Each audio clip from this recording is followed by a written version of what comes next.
these simple steps. Rescan your Digi boxes and look for Highland TV on the list.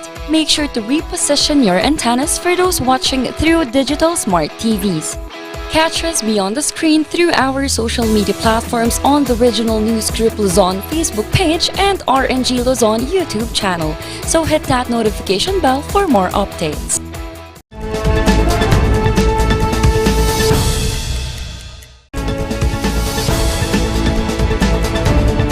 Sa ulo ng mga nagbabagang balita. Kagawad na hinuli dahil sa droga sinampahan ng kasong administratibo.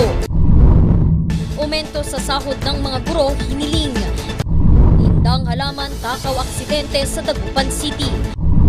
Taoist Temple sa La Union dinarayo. At Harry Potter themed cafe sa Baguio City silipin.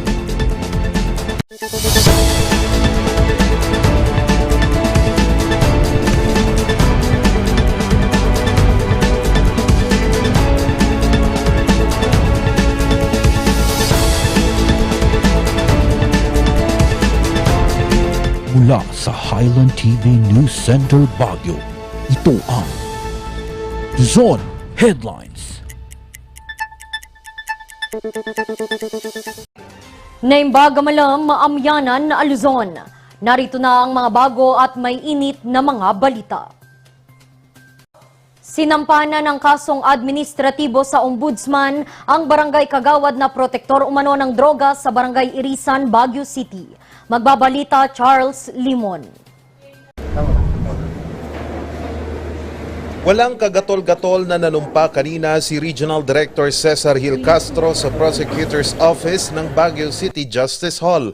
Sinumpaan niya kasi ang kasong administratibo laban sa barangay kagawad na si Francis Dagson na hinuli dahil sa droga. Binase natin yung pag-file ng kaso sa kanila based dun sa threefold liability rule ng isang public servant na involved sa krimen. Isinampa kanina ng PIDEA ang kasong administratibo na grave misconduct at conduct prejudicial to the best interest of the government. Despite the fact na siya ay chairman ng licensing, may mga nare-receive tayong information, intelligence na interested siya doon sa BADAP watch list. At oftentimes nakikita siya in the company ng mga PWOODs natin doon. Bakit kailangan niyang makialam na hindi naman niya komite?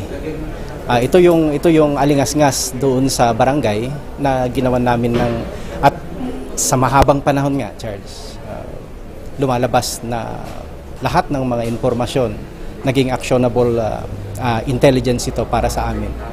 Sinikap ng news team na makuha ang pahayag ng kampo ni Dagson pero hindi ito nagpaunlak sa anumang interview. Kaya tinututukan ng PIDEA ang pagpapalakas sa mga Barangay Anti-Drug Abuse Council para sa gyera kontra droga. Puspusan din ang ginagawa ng Barangay Anti-Drug Abuse Council ng Irisan sa kampanya kontra droga. Kung ada itimatiktikan tayo nga ibaganti sa tao tayo, immediate na ikaw, ganyan tayo pipilin sa kada PIDEA. Nariyat na tanga bisyo ako. May paglilinaw naman ang PIDEA sa akusasyon na may pinapanigan ang ahensya. We are not alluding to the family. We are not alluding to the political, sinasabi nila quote-unquote political reason ng pagkakaaresto niya. Wala kaming pakialam doon sa political agenda ng Irisan. Ang paulit-ulit kong sinasabi, kapag pumasok siya sa radar, pumasok ka sa radar ng PIDEA at solid yung intelligence namin, that is the time na magke-case build up kami. Maaalalang noong ika-1 ng Setyembre, hinalughog ng mga operatiba ng PIDEA ang bahay ni Dagson sa Barangay Irisan, Baguio City. Nakuha mula dito ang halos 100 pisong halaga umano ng shabu at iba't ibang drug paraphernalia. Nauna nang nasampahan si Dagson ng kasong paglabag sa Republic Act 9165 o Dangerous Drugs Act of 2002. Charles Nicolimon para sa Luzon Headlines. Sa muling pagbabalik ng face-to-face class, sigaw pa rin ng mga guro ng mga pampublikong paaralan ang dagdag sahod. Pagtataas ng kanilang sahod, maaari raw makaapekto sa mga pribadong paaralan. Narito ang balita.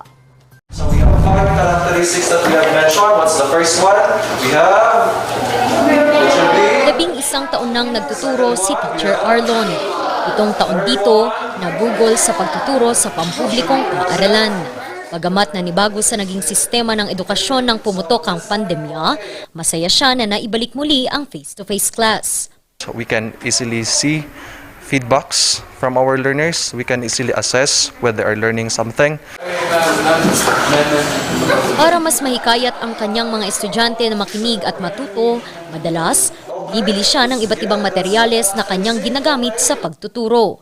Mula sa sariling bulsa, pikit mata niyang binibili ang mga ito. Yung mga real materials na kailangan mo pang kukunin sa bahay, bibilihin mo rin sa market kasi hindi available sa school. Mas especially, for example, in terms of science activities also, kapag hindi available sa school yung mga materials, yun talaga, magdo-dole out ka para sa mga bata. Bagamat hindi batayan ang sahod para pagbutihin ang pagtuturo, sana raw kahit papaano ay madagdagan nito. To give justice also to what we are doing, of course, since most of the professions are increasing, because of the services they are done, to compensate also the services of teachers, yes, it's really a part that salary increase is needed po. Isa lang si Teacher Arlon sa mga gurong ipinaglalaban ng ACT Party List na mabigyan ng aumento sa sahod. Marami silang just to be able to fill in the needs. Maraming from the 25 to 27,000. Dami nilang out of pocket. No, so hindi yun talaga kasya. Kinakain na ngayon yan ng inflation rate, no? Di ba? Laging tumataas yung presyo ng langis, and if the oil price increases, lahat tataas, no? Yung basic needs, no? Isa ito sa mga tinalakay sa katatapos lamang na first regular session ng 19th Congress noong nakaraang Miyerkules. Meron po bang proposal para madagdagan itong mga allowances ng teachers po para dun sa tinitingnan natin na think of the box na mga method and strategies in teaching. Na hindi po allowed na mag-propose ang government agencies kasi ito po ay standardized or a policy that should be done by the Department of Budget and Management and the Civil Service Commission. So even po tayo ay mag-submit din doon, automatically tanggal po ito sa system ng DBM. Kasi ang cash allowance ay isa pong legal na benefit na ibinibigay sa ating mga teachers na under sa batas ng General Appropriations Act. Nakiusap na si Vice President at DepEd Secretary Sara Duterte sa Kongreso at Senado na sana'y magpasa ang mga ito ng panukala na maitaas ang sahod ng mga guro. Pero ayon sa kanya, dapat rin itong pag-aralan muna dahil maaari itong makaapekto sa mga pribadong paaralan at institusyon. Sakali kasing maitaas ang sahod ng mga public school teachers, maaaring magdulot ito ng paghingi ng aumento sa sahod ng mga private school teachers ayon sa DOLE. Posible daw itong maging dahilan ng pagkalugi ng mga private schools at universities. Huling tumaas ang sahod ng mga guro noong 2019 sa bisa ng Salary Standardization Law na pinirmahan ni dating Presidente Rodrigo Duterte. Nakapaloob dito ang dagdag sahod sa loob ng 4 na tranche at magtatapos ito sa 2013. Randy Guzman para sa Luzon Headlines. Inirereklamo naman ng ilang motorista ang mga panindang halaman na nakahilera sa gilid ng mga kalsada ng Dagupan City. Takaw aksidente kasi ang mga ito. Magbabalita Clarence Ventura. Araw-araw na binabaybay ng motoristang si Jericho ang kahabaan ng Divinencia Highway makapasok lang sa kanyang trabaho.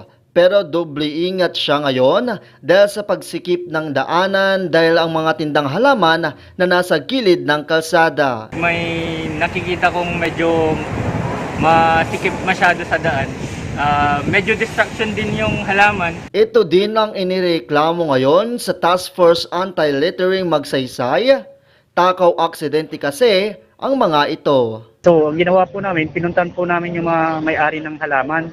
Kasi 4 po sila na may-ari ng halaman dun eh. Malaki talaga yung space. Tapos, ang halaman kasi, nasakupan na nila yung sidewalk. So, ang ginawa namin, nag-abiso po kami. Aminado naman dito ang tinderong si Jordan kaya't agad-agad itinabi ang mga ito. Actually, dito sa park namin, accidentally prone area talaga. Kasi kurbado. And then, dito naman sa okay naman kasi yun, may portion na nasobrahan kami ng nilagyan. Pero ngayon okay naman na. Nilinis na rin nila ang daan, pero para sa ilan na ayaw sumunod, nagbabala ang task force na kukumpiskahin nila ang mga tindang halaman. Isa kasi ang De Venecia Highway sa mga pangunahing daan, papasok at palabas ng lungsod.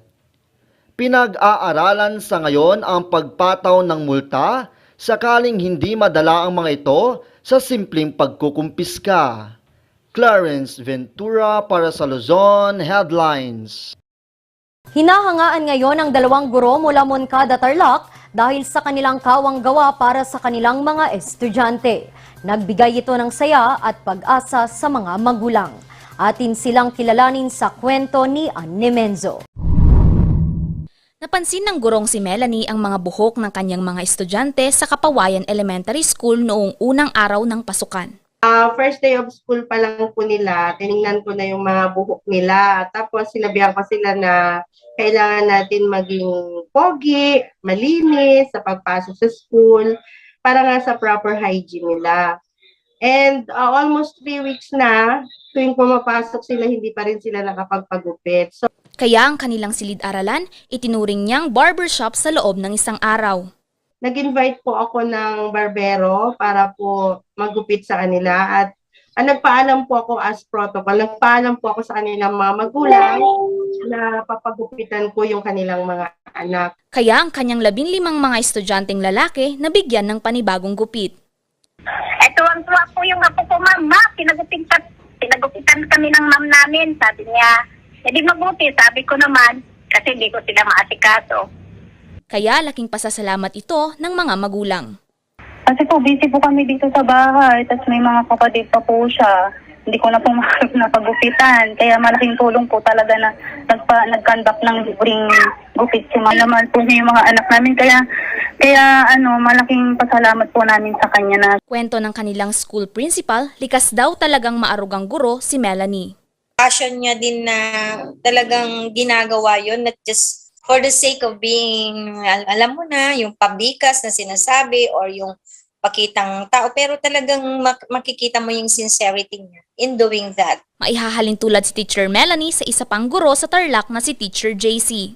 Nagtayo kasi siya ng libreng food pantry sa loob mismo ng kanyang silid. The main purpose of the classroom food pantry of our group is that para maibisan po yung mga, malesen po yung mga numbers of students po na pumapasok na hindi po nakakain or wala pong bakon. Inspiration na rin po ng mga bata para pumasok po sila araw-araw. Maging mga estudyante mula sa ibang klase na biyayaan din. May mga ibang grade levels din po na nag-aaral po dito sa school namin, sa Mabini Elementary School, ang nagpupunta po sa classroom para kumuha po sila ng baon po nila. And it's all for free po. Naantig naman ang puso ng ilan sa kawang gawa ni Teacher JC kaya't maging sila, nagbibigay na rin ng tulong. Nung nakita na po nila yung main reason or the main purpose of that classroom food pantry, ayun na po, marami na po nagdagsaan ng mga sponsors. Masaya naman, ma'am. Kaya nga po, tinulungan ko po siya kasi very helpful po yung gagawin niyang yan, ma'am, para sa mga bata po. Ilan lamang si Teacher Melanie at Teacher JC sa mga guro sa buong bansa na handang magsakripisyo para sa kanilang mga estudyante. Dahil sa kanilang mga busilak at mapagkalingang puso, hindi maikakaila na ang mga guro ay karapat-dapat lamang na ituring na pangalawang mga magulang. Thank you! Anne Menzo para sa Luzon Headlines. Ipinakita ng mga estudyante at mga guro sa Sariaya, Quezon ang kanilang pagiging malikain sa No Bag Day Challenge. Alamin yan sa kwento ni Yeda Joyce Rudil. Kulungan ng manok, case ng beer, icebox at timba, sinong mag-aakala na ang mga ito ay mga bag? Ito ang pakulo ng St. Joseph Academy sa Sariaya, Quezon sa kanilang No Bag Day Challenge. Yung pong No Bag Day Challenge, ma'am, ay bahagi po ng aming celebration po ng Season of Creation. Kung saan po, hindi lang po kami nagdarasal para po sa ating inang kalikasan, kundi nagkaroon po kami ngayong taong pong ito ng konkreto pong paraan para yung mga bata po namin ay magkaroon po ng mas personal na pakikibahagi po dun sa aming panawagan na pangalagaan at protektahan po ang inang kalikasan. Ang No Bag Challenge Day ay paraan nila ng pagprotekta sa inang kalikasan. Bakas sa mga mata ng mga estudyante at guro ang saya at tuwa ng kanilang ipakita ang kani-kanilang diskarte sa pagdadala ng kanilang iba't ibang gamit. Nakibahagi din ang guro na si Crisia Marie Beltran sa No Bag Day Challenge. Ang karamihan ng school supplies ng mga bata, ang pinaglalagyan ay bag. Kaya po yung mga bata, dahil din sa kanilang creativity, sa resourcefulness ng mga bata, na-achieve po yung purpose namin ng No Bag Day. Isa sa mga nakiisa dito ay ang dalawang estudyante na sina Iris at Kathleen.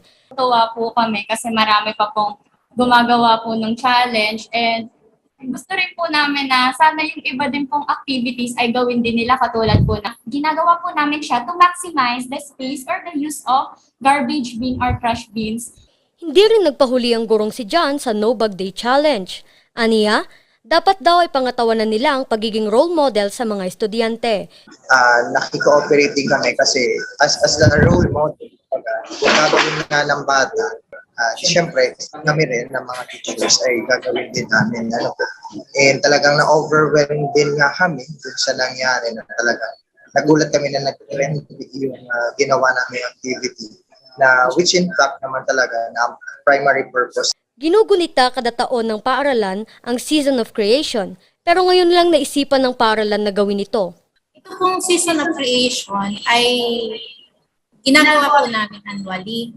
Since 2009 po ay nagsa-celebrate na po kami ng Season of Creation. Ito po ay nagmula po yung initiative kay Bishop Tagle nung pong naglabas siya ng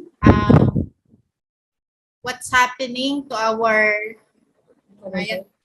common home. Naging viral sa social media ang No Bag Day Challenge ng paaralan.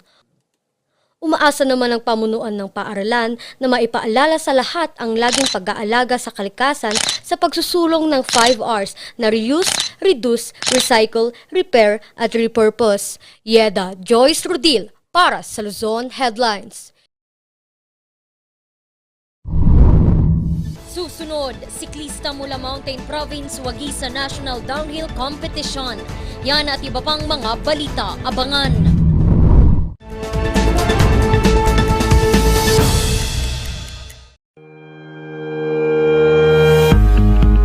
The Baguio Country Club, the first and only 5-star mountain resort in the Philippines, is fully equipped and ready to welcome you back. The club has thoroughly worked on adapting to the new normal. The usage of any of the facilities and amenities of the club is governed with specific rules, regulations, and procedures in accordance to the medical, physical distancing, and disinfecting protocols. And as you return back here to your second home and make new memories with us, we assure you that at the Baguio Country Club, you do not have to worry because we can assure you that the club continuously puts great importance to the health, safety, and wellness of its members, guests, and employees. Coronavirus. Dahil dito, may mga bagay na hindi mo na magagawa. Ngunit, may katuwang ka. PBA or Pau de Arco Herbal Capsule na may antiviral quercetin at immunity booster. Mag-PBA or Pau de Arco Herbal Capsule araw-araw para iwas sakit, iwas virus. PDA. Proteksyon, depensa, alay sa kalusugan. PDA or Pau de Arco Herbal Capsule is available in all leading drugstores nationwide. Another quality product of Aldrich Corporation.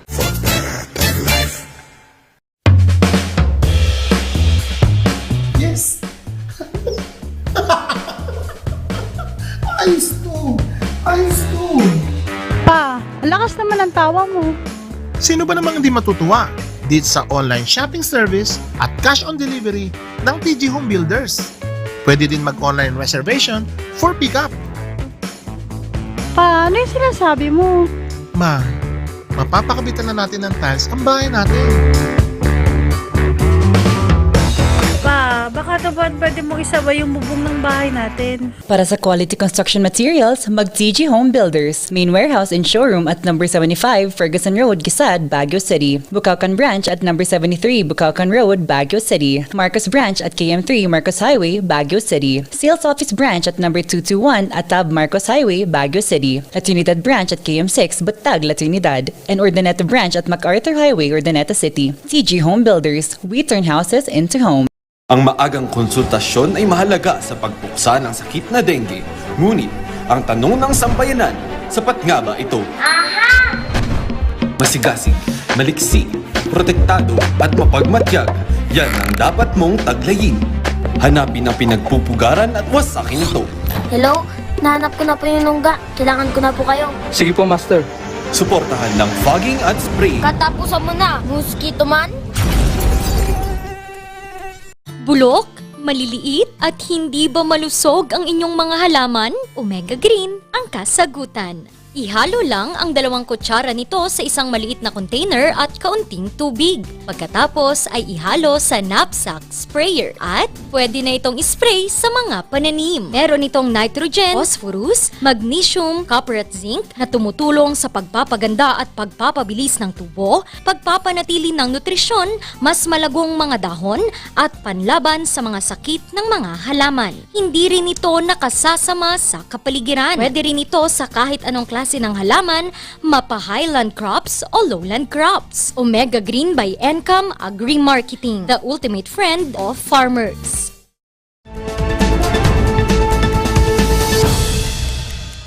Wagi naman sa National Downhill Bike Competition ang isang siklista mula Mountain Province. Kilalanin natin siya kay Sofia Pagaduan.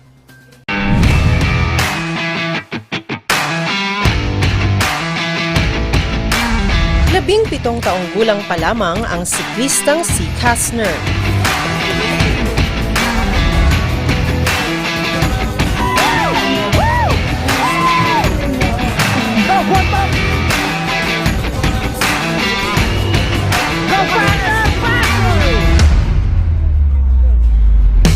Pero humahakot na siya ng iba't ibang mga parangal sa mga sinasalihan niyang kompetisyon. Galing ng speed. Bilisin kayo! Ayan! At noong nakaraang linggo lamang, itinanghal siyang champion sa isang national downhill mountain biking competition. Wala na-pressure talaga kami dun kasi nationals yun talagang paghandaan talaga namin. Kulang yung namin kasi 1 month lang yung preparation namin para sa event na yun. Tsaka di namin expect na makakasali kami sa event na yun kasi when it comes sa financial wala hindi namin kakayanin kasi mahirap din. Edad 12 taong gulang nang magsimula siya sa sport na ito. Kahit mapanganib kung minsan, tinututukan ni Kastner ang pag-e-ensayo upang mahasa ang kanyang pagbibisikleta.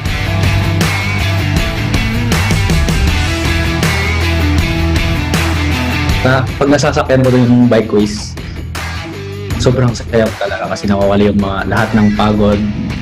Ito yung stress reliever ko. Talagang bike is life para sa akin. Kwento ni Kastner, sumasama-sama lang siya sa pagbibisikleta ng kanyang mga kaibigan noong taong 2017. Pero hindi niya inaasahang mahuhumaling siya sa pagsali ng mga kompetisyon. Ang husay niya sa pagmamaniobra sa kanyang bisikleta ay mas naipakita pa niya nitong nakaraang linggo. Nanalo kasi siya ng gintong medalya sa Juniors Men category sa katatapos namang na 2022 UCI Philippine National Downhill Championship. Tinapos niya lamang ang kompetisyon sa loob ng 1 minuto at 14 na segundo lamang. Itinanghal din siya bilang 3rd place na pinakamabilis na biker sa Elite Men category nationwide. Hindi umano makapaniwala si Kastner dahil na rin sa mga napagdaanan nilang pagsubok bago ang kompetisyon. Matapos ang kompetisyon, nagsisimula ng mag-ensayo si Kastner para makasali sa mga international events.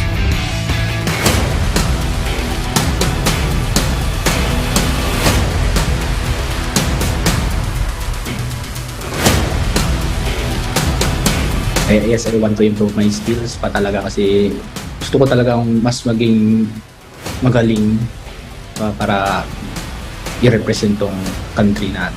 Pagpapatuloy ko pa rin tong sports na to kasi ito nagbibigay saya sa akin.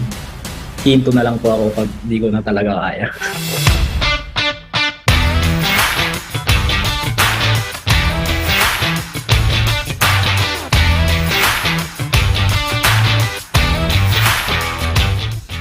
Si Kastner ay tubong Buntok Mountain Province at parte ng isang grupo ng siklista na tinatawag na Sayote Boys.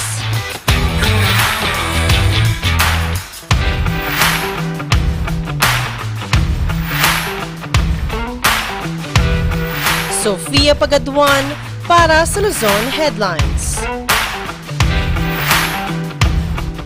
Dinarayo naman ngayon sa La Union ang isang Taoist temple kung saan pwedeng magdasal at mamasyal. Bisitahin natin yan sa kwento ni Alec Ralustian.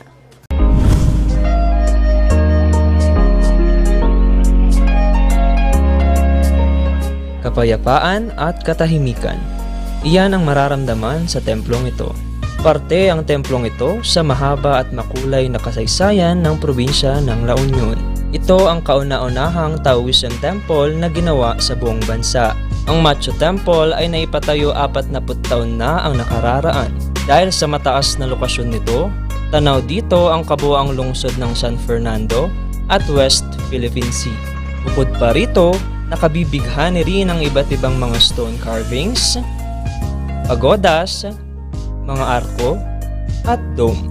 Sa sunod-sunod na restriksyon na buhat ng pandemya, karamihan ay tila nawala ng koneksyong espiritual na aspeto ng buhay.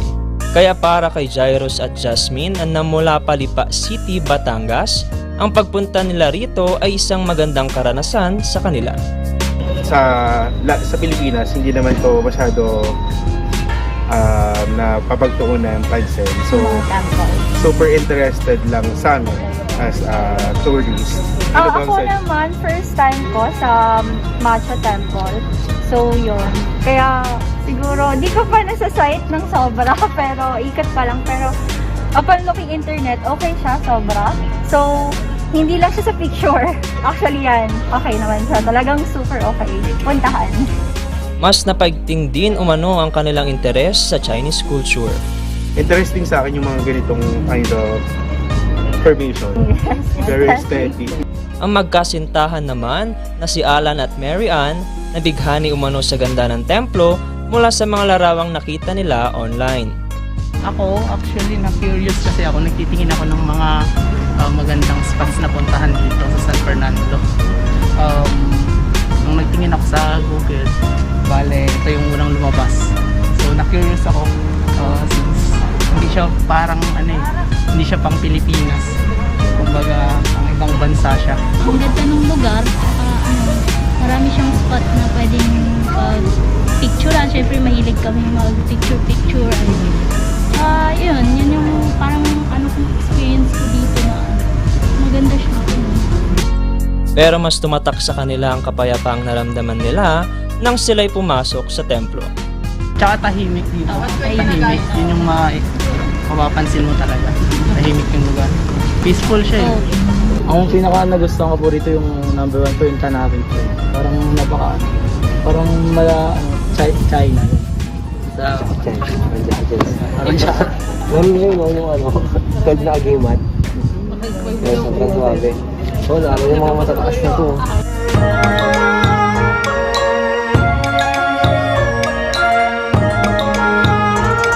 Isa na ngayong landmark ang Macho Temple sa lungsod ng San Fernando. Sa paniniwala ng mga Taoist, kahit anuman ang iyong relihiyon ay malaya kang magdasal at mag-meditate sa kanilang mga templo.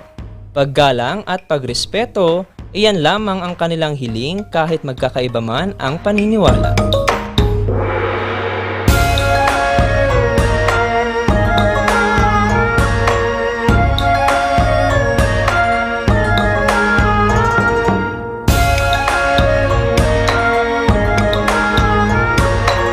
Alec Caralustian para sa Luzon Headlines. Balik sa stage performance ang mga local at national band sa Angeles City, Pampanga. Ito ay matapos ang 2 taon ng pandemya. Magbabalita Gracie Rutaw.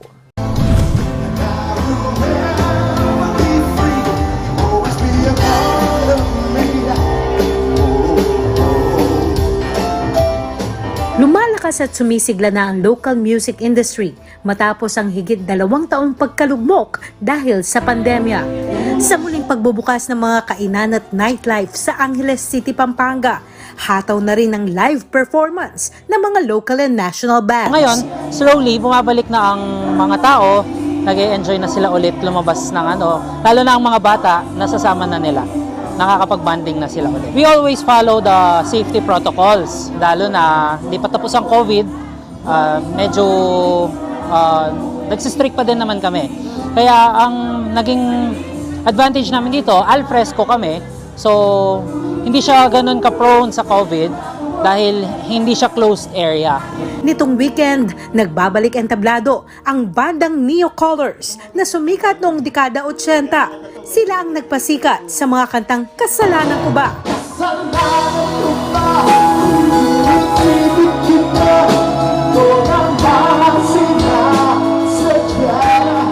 Maybe.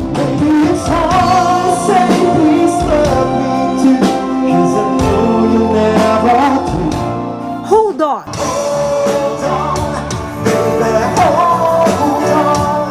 Say You'll Never Go.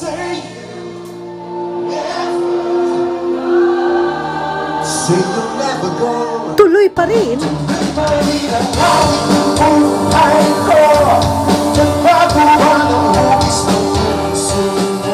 At marami pang iba. The quarantine and the pandemic, bumabalik na yung music scene, di ba? So many other bands are also playing, not only us. In the past months, nag-appear kami in various parts of the country. And as I've said, nag-i-ease na yung quarantine. And now we're here in Angeles City.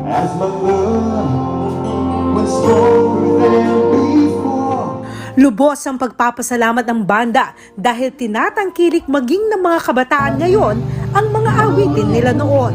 Yung mga bata, they cover our songs. Kaya kung isa-search sa YouTube, makikita nyo tuloy pa rin kino-cover ng mga acoustic singers, mga amateur singers, tinutugtog sa mga reality shows, yung mga contest, di ba? Tapos ginagawa ng mga theme songs sa mga teleserye like Say You'll Never Go, nung On the Wings of Love. Basta, we're so grateful na ginagamit itong mga kanta namin, kaya nakakatugtog pa rin kami. So, naalala pa rin kami kahit paano. Umaasa ang Neo Colors at iba pang local and national bands na magtutuloy-tuloy na ang kaluwagan sa mga restrictions para kahit papaano magtuloy-tuloy na rin ang paglakas at pagsigla ng music industry. Gracie Rutaw para sa Luzon Headlines.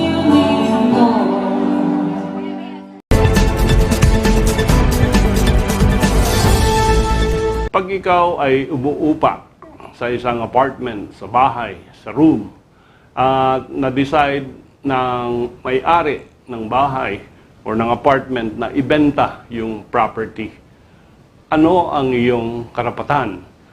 So, one, of course, is that whoever is the buyer, if covered by a formal contract of lease, will have to be honored by the buyer. So, kung ang contract of lease mo hanggang December 31, 2022, then necessarily that contract of lease must be honored by the new owner. There is also a right of first refusal. Ano itong right na first refusal? Ito ay legal duty ng owner of the property not to sell to anybody, no? The property without offering, no, bago niya ibenta yung property sa outside or sa third party, he should make an offer to for the lessee to buy the property. And of course, yung offer na yan should be at the seller's price.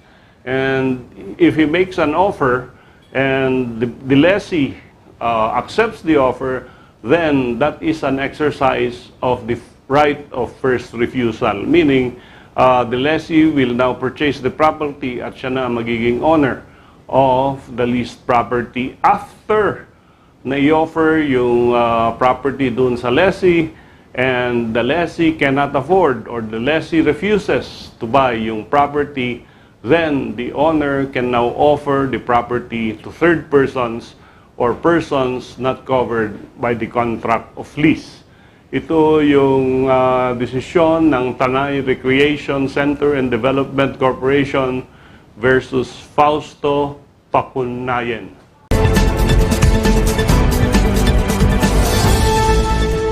Ang bahaging ito ay hatid sa inyo ng Pines Estate and Gaming Corporation. Harry Potter themed cafe sa Baguio City, silipin. Ang kwento susunod na.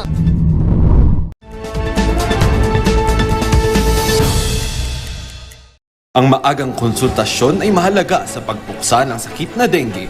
Ngunit, ang tanong ng sambayanan, sapat nga ba ito? Masigasig, maliksi, protektado at mapagmatyag, yan ang dapat mong taglayin. Hanapin ang pinagpupugaran at wasakin ito. Hello? Nahanap ko na po yung nungga. Kailangan ko na po kayo. Sige po, Master. Suportahan ng fogging at spray. Katapusan mo na, mosquito man.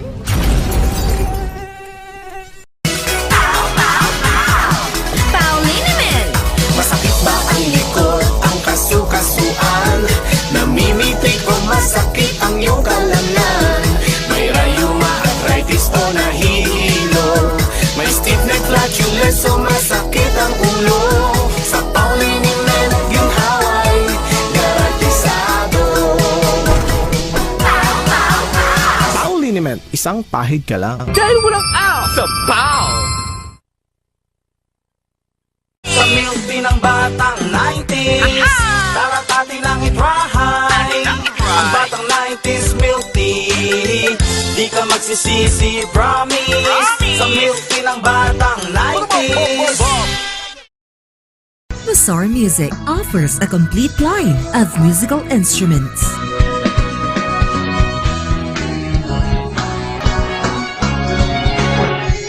Mazar Music, Baguio's pioneer in online music and art lessons.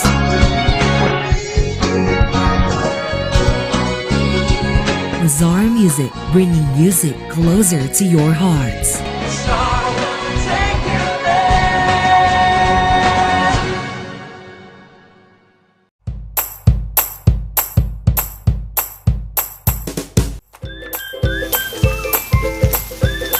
Best sellers that we have are the pork sisig, sizzling liempo, quarter leg, and then we have the sizzling beef pares as well.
Kung gusto mo naman ng magic sa iyong buhay, bisitahin natin ang isang cafe sa Baguio City na ang inspirasyon ay ang sikat na series na Harry Potter. Samahan natin si Sofia Pagaduan. Mapapawing Wingardium Leviosa ka talaga sa saya sa cafe na ito sa Baguio City. Pagbungad pa lamang kasi, tila dadalhin ka sa mundo ng mahika. We want to give people, our clients, the the chance to experience and escape a temporary, kahit temporary escape lang from the real world. Parang gano'n. Matapos ang 2 taong paghihintay dahil sa mga restriksyon ng pandemya, tuluyan nang nagbukas ito noong Setyembre. Inspirasyon ng cafe na ito ang Harry Potter movies. Few days bago kami mag-open, nag-announce yung president natin that time na magla-lockdown. So we had no choice. As in, ready na lahat. Mag-open na kami, parang few days na lang. So nung nawala na siya, parang sabi namin, ito na yun, tuloy-tuloy na natin, i-push na natin. So, ayun, kaya yun yung story niya. Kaya nung ngayon, na-pinush na namin, we had to start from scratch again. Ilan sa mga makikita rito ay mga magical artifacts tulad ng firebolts, Hogwarts cloak, at ang Mirror of Erised. I found out kasi ito sa isang Facebook page. So, this is a nice place. I might well visit. So, yun, pagpasok namin, same ambience as like what is being viewed in the Harry Potter.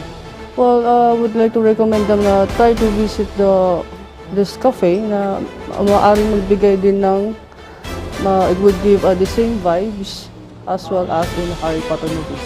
Ang cafe na ito ay hindi lamang humihikayat sa mga Potterheads, kundi sa lahat ng may gustong maranasan ang mini Hogwarts experience. Makikita rin dito ang mga kakaibang inumin at pagkain na hango ang mga pangalan sa naturang pelikula. We have our own inspired drink, which is the butter brew.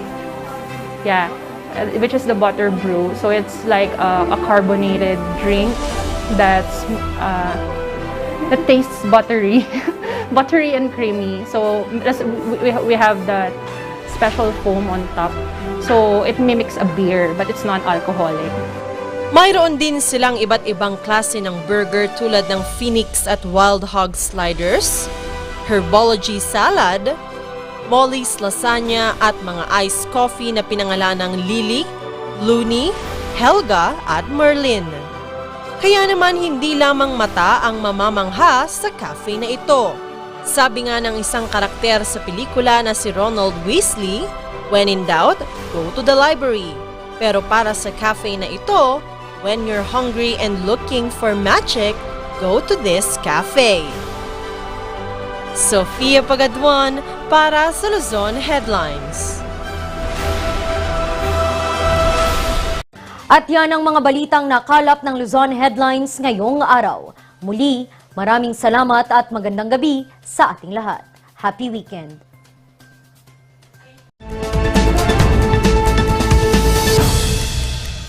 Recount the narratives that matter with these simple steps. Rescan your Digi boxes and look for Highland TV on the list. Make sure to reposition your antennas for those watching through digital smart TVs. Catch us beyond the screen through our social media platforms on the Regional News